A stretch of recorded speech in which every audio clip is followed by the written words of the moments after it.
Excellency, Deputy Prime Minister, Cabinet colleagues,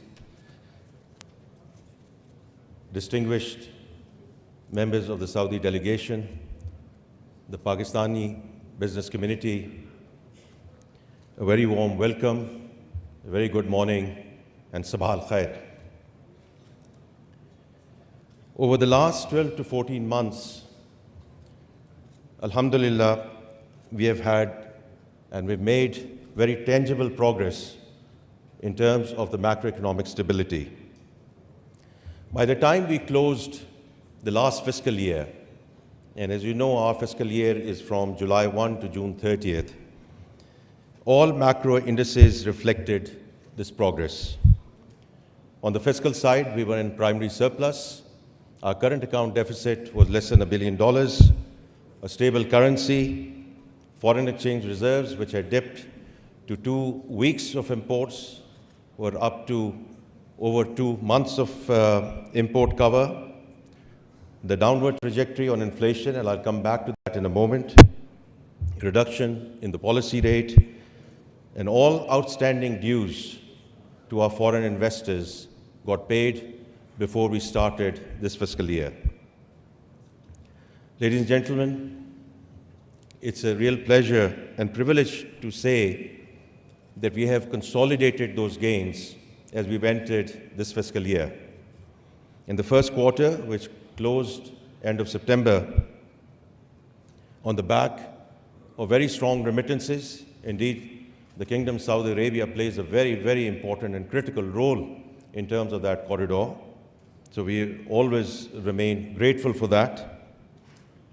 Also, the export flows, especially in terms of year-on-year, very critical deltas and important deltas in terms of IT services.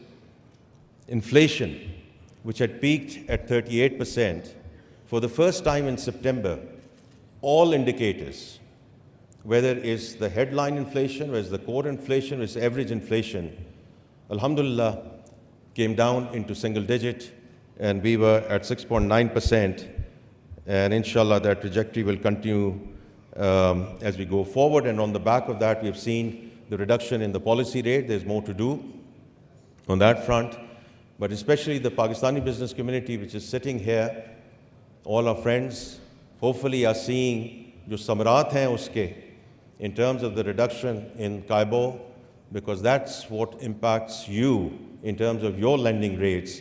And inshallah, we will continue to see those markup rates continue to come down so that we can start seeing lending back into the private sector.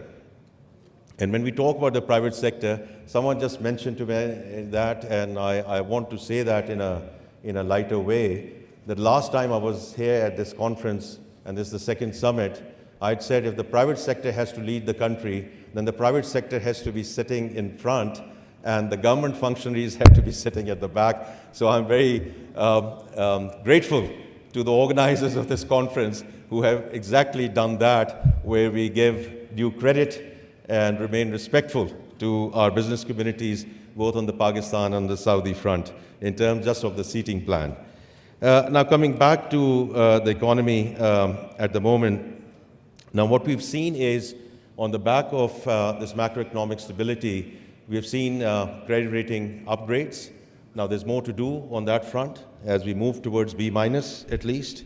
We have seen institutional flows coming back into the country, both on the debt side and on the equity side.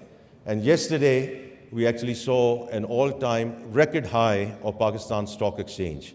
As a finance minister, I am slightly cautious about taking credit for the stock market, but it is a data point, and I thought it was important to mention that data point. We also had, during September, IMF approve and their board approve an extended program for the country. It has really two implications and two reasons why we wanted to go into this extended program. One was to bring permanence to the macroeconomic stability, and I just mentioned a few things which are happening on that front. And the second thing is to execute the structural reforms which have been elusive in this country. Under the guidance of Prime Minister Shehbaz Sharif, we are now well underway in terms of structural reforms, whether it's on the taxation side, whether it's on the energy side, whether it's the state-owned enterprises. And we are very clear in the government that the government has no business in being in business. The government has to provide policy framework and policy continuity. It's the private sector which has to lead this country, and therefore we welcome all the delegates from Saudi Arabia, because this sort of re-emphasizes the importance that we put in terms of B2B businesses as we go forward. And we are very clear, we need to execute these structural reforms. We are very committed to these structural reforms so that we can get from stability to a path of sustainable growth, inshallah. Ladies and gentlemen, Excellency, Deputy Prime Minister, we are at a good place on the economic front, and we are open for business. As the ministers who would follow me and Minister of Commerce has already made a very strong, put a very strong proposition in terms of why Pakistan is a very important destination for investments, inshallah, going forward. I would like to just conclude by thanking Kingdom of Saudi Arabia, the Royal Court,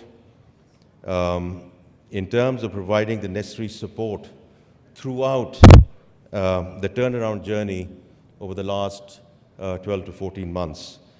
And I would be remiss if I don't express my personal gratitude to my dear brother, Minister of Finance, Honorable Al-Jadaan, with whom I have interacted over the last 6 months very, very frequently. And I do want to, as I said, express my sincere appreciation and gratitude for his personal guidance, his engagement in terms of where we are. We owe a lot to him and the Kingdom of Saudi Arabia. Thank you very much.